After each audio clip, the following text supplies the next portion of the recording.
नमस्कार दोस्तों, current affair with Wasim Khan में आपका एक बार फिर स्वागत है।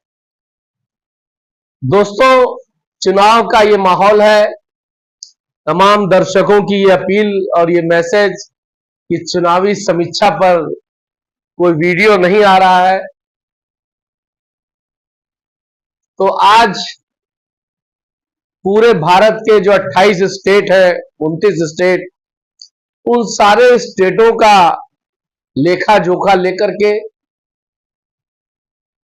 जो रिपोर्ट आ रही है और जो कयास है और जो संभावना है उस पर बात करेंगे। चूंकि भारत बहुत बड़ा देश है, 29 स्टेट है, तो सारे स्टेटों को एक साथ एक वीडियो में कवर नहीं किया जा सकता।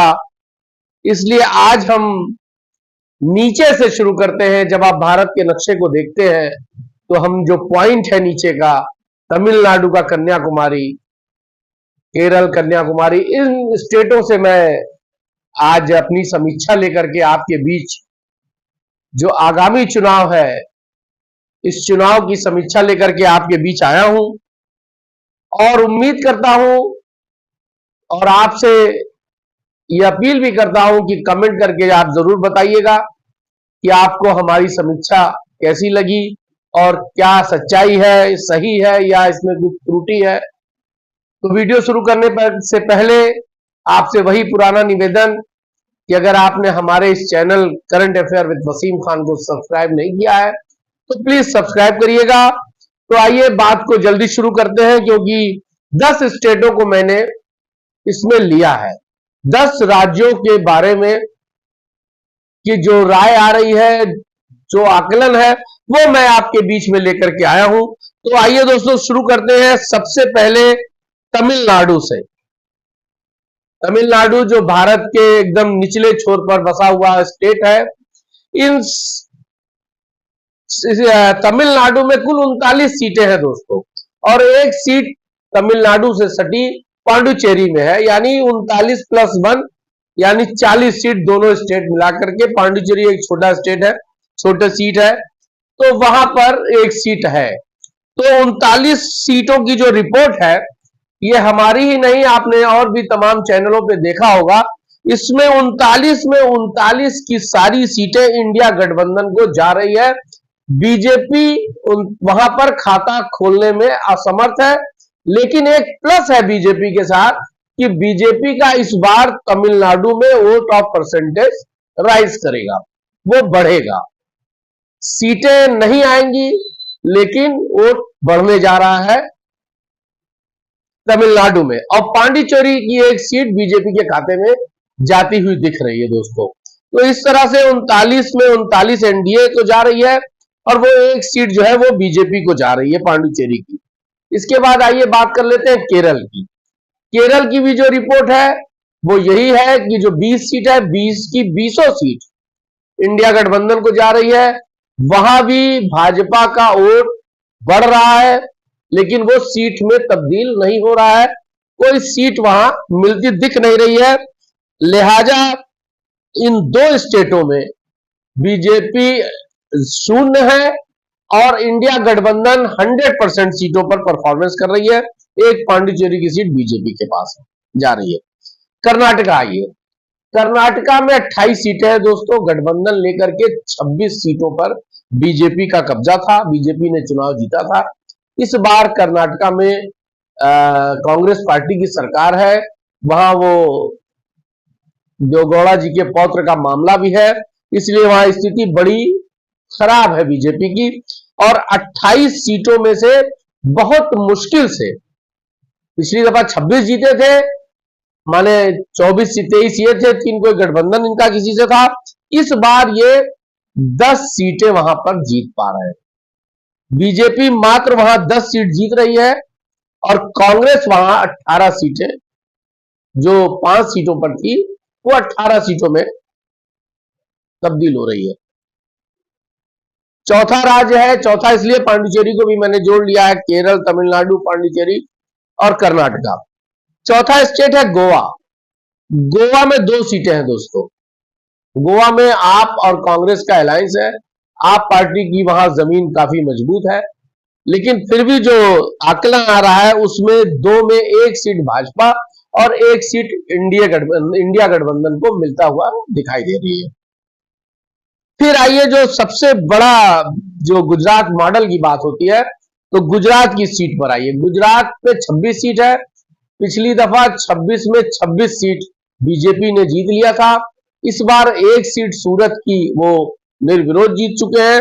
25 सीटों पर चुनाव होने जा रहा है। 25 सीटों में बीजेपी कम से कम 4 सीट हारने जा रही है। संख्या तो और है, लेकिन मैं आपको मिनिमम बता रहा हूं कि मिनिमम 4 सीट वहां इंडिया गठबंधन लेने जा रही है। ये 4 सीट का शुद्ध नुकसान इंडिया गठबंधन यानी बीजेपी को होने जा रहा है। फिर आइए राजस्थान में। राजस्थान में 25 सीटें हैं दोस्तों।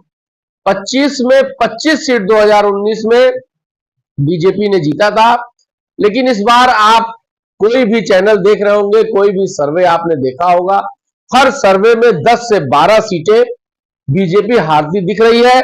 लेकिन मेरा अपना आकलन है कि कम से कम 8 सीटों का नुकसान बीजेपी को होने जा रहा है। तो जब 8 सीटों का नुकसान बीजेपी को राजस्थान से होने जा रहा है और ये 8 सीटें कांग्रेस के खाते में, इंडिया गठबंधन के खाते में जा रही है। अब आइए हम बात करते हैं 8वें स्टेट की। मैंने आपको केरला, तमिलनाडु, पांडिचेरी, कर्नाटक, गोवा, गुजरात और राजस्थान का बताया। अब हम आपको बताएं मध्य प्रदेश। मध्य प्रदेश में 29 सीटों में 28 सीट पिछली दफा बीजेपी जीती थी। एक सीट कमलनाथ जी के बेटे ने जीती थी। इस बार जो स्थिति है वहां वो उतनी उस तरह की नहीं है। इस बार वहां बीजेपी के अंदर खाने में भी कुछ गुटबाजी है, कुछ अंतर विरोध भी है, और जिसका परिणाम आपको देखने को मिलेगा। कम से कम 5 सीटें वहां इंडिया गठबंधन जीत रही है, जिसमें एक पहले जीती थी, तो 4 सीटों का नुकसान बीजेपी को वहां होता दिखाई दे रहा है। तो इस लिहाज से एमपी में भी 4 सीटें बीजेपी लूज कर रही है। अब आइए हम नवा स्टेट बात करते हैं, उत्तर प्रदेश, जो हमारा अपना स्टेट है। उत्तर प्रदेश बीजेपी का गढ़ है। पिछले 7-8 सालों से सरकार चल रही है।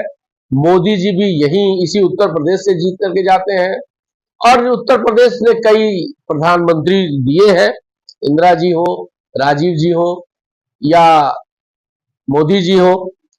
तो कहने का मतलब है इस बार इंडिया उत्तर प्रदेश में बहुत आसान नहीं लग रहा है बीजेपी का। बीजेपी पिछले 2019 के चुनाव में 64 सीटें जीती थी। 62 बीजेपी जीती थी, 2 उसके अलायंस जीते थे अपना दल के। इसके पहले 14 में बीजेपी 73 सीट जीत गई थी, 71 बीजेपी और 2 उसके अलायंस जीते थे। लेकिन इस बार स्थिति बहुत ज्यादा विपरीत है। समीक्षा और सर्वे की बात अगर आप करेंगे तो लोग आधे हाथ की बात कर रहे हैं कि आधी सीटें बीजेपी अलायंस जीतेगी, आधी इंडिया गठबंधन, यानी 40-40 का बंटवारा। कहीं इंडिया गठबंधन को ज्यादा बताया जा रहा है किसी सर्वे में एनडीए गठबंधन को ज्यादा बताया जा रहा है। लेकिन दोस्तों हमारी जो रिपोर्ट आई है उस रिपोर्ट में इंडिया गठबंधन मैक्सिमम 30 सीटें, मैक्सिमम एक्सेस, मतलब इससे ऊपर नहीं, 30 सीटें इंडिया गठबंधन उत्तर प्रदेश में जीतने जा रहा है, और 50 सीटों पर बीजेपी इंडिया अलायंस चुनाव जीतेगी। इस तरह से 14 सीटों का नुकसान। उपचुनाव अगर आप ले लेंगे तो 17 सीटों का नुकसान। लेकिन अगर आप 19 के रिकॉर्ड को लेकर के चलेंगे तो 14 सीटों का नुकसान एनडीए गठबंधन को उत्तर प्रदेश राज्य से होने जा रहा है। 10वां स्टेट है मध्य प्रदेश, अरे महाराष्ट्र। महाराष्ट्र की स्थिति एकदम विपरीत है मित्रों। महाराष्ट्र में पिछले चुनाव में एनडीए गठबंधन ने 48 में 42 सीट जीती थी। इस बार वो गठबंधन नहीं है। इस बार पार्टियां तमाम टूटी बिखरी पड़ी हैं। इस बार जो पिछले चुनाव में एक दूसरे के खिलाफ थे, इस बार एक दूसरे के साथ है। तो वहां बहुत आसान नहीं है बीजेपी के लिए। बीजेपी की अपनी जो सीट थी उसको बचाना भी मुश्किल हो रहा है। वहां टोटल अलायंस मिलाकर के, और उस टोटल अलायंस में बीजेपी है, क्योंकि शिंदे गुट का और अजीत पवार गुट की सीटें वहां नहीं के बराबर आ रही हैं। हो सकता है दोनों को 0 मिले और बीजेपी ही वहां 20 से 22 सीटें मैक्सिमम, ये जो मैं बात कर रहा हूं मैक्सिमम की बात कर रहा हूं, 20 से 22 सीटें वहां बीजेपी जीत सकती है। अगर 22 सीट बीजेपी जीतती है तो 26 सीट इंडिया गठबंधन जीत करके आती है। तो केरल में 200, केरल में 20 सीटें, तमिलनाडु में 39, पांडिचेरी में 1, कर्नाटका में 28, गोवा में 2, गुजरात में 26, राजस्थान में 25, मध्य प्रदेश में 29, यूपी में 80, एमपी में 48। ये टोटल सीटें हो जाती हैं 298, 298 सीटें।